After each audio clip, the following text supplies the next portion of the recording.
Let's begin with images captured in the time zone of the United States. This text contains 97 characters. U.S. President Donald Trump and Ukrainian President Volodymyr Zelensky met in the Oval Office. However, a historic argument took place during this meeting. Trump reacted strongly to Zelensky's remarks that the U.S. does not feel the war. He accused the Ukrainian leader of behaving disrespectfully. Trump stated, "Either you make a deal, or we are no longer involved."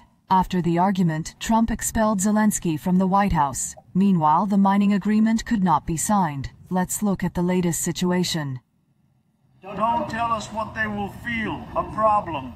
A fight broke out at the Ukraine summit in the White House. U.S. President Donald Trump scolded his guest, Ukrainian President Volodymyr Zelensky, in front of the cameras. We are trying to solve it. You can get better or you can leave. And if you leave... The tension began even before Zelensky entered the White House. Trump made a pointed remark to Zelensky, who was not wearing a suit. If you leave...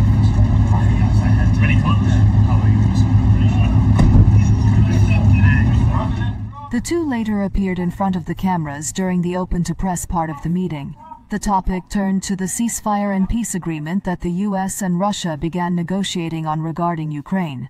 The atmosphere became tense when Zelensky noted that, including Trump, all U.S. presidents since then have failed to stop Russian President Vladimir Putin. J.D. Vance, an aide to Trump, expressed his disapproval for raising this matter, considering it disrespectful. When Zelensky said that the U.S. had not yet felt the effects of the war in Ukraine, but would start to feel them in the future, Trump couldn't hold back. He retorted, saying, "You're not in a position to tell us how we feel." He wagged his finger at Zelensky and scolded him.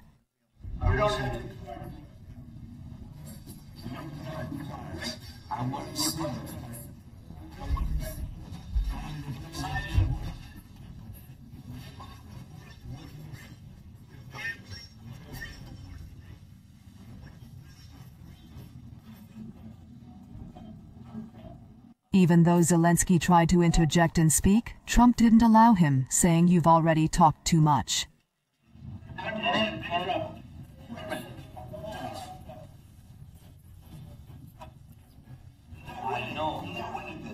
Trump claimed that Ukraine should express gratitude towards the United States. He also criticized Zelensky for not wanting a ceasefire agreement without security guarantees. He mocked Zelensky by imitating him. Then you tell us I don't want a ceasefire. I don't want a ceasefire. I want to go, and I wanted this.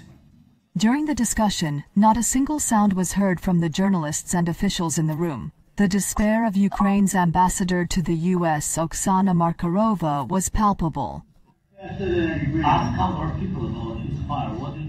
Trump declared, "All right, this meeting is over," and ushered the media out. According to the American press, Zelensky and his team weren't even given the opportunity to have lunch. Trump indicated that it was time to leave.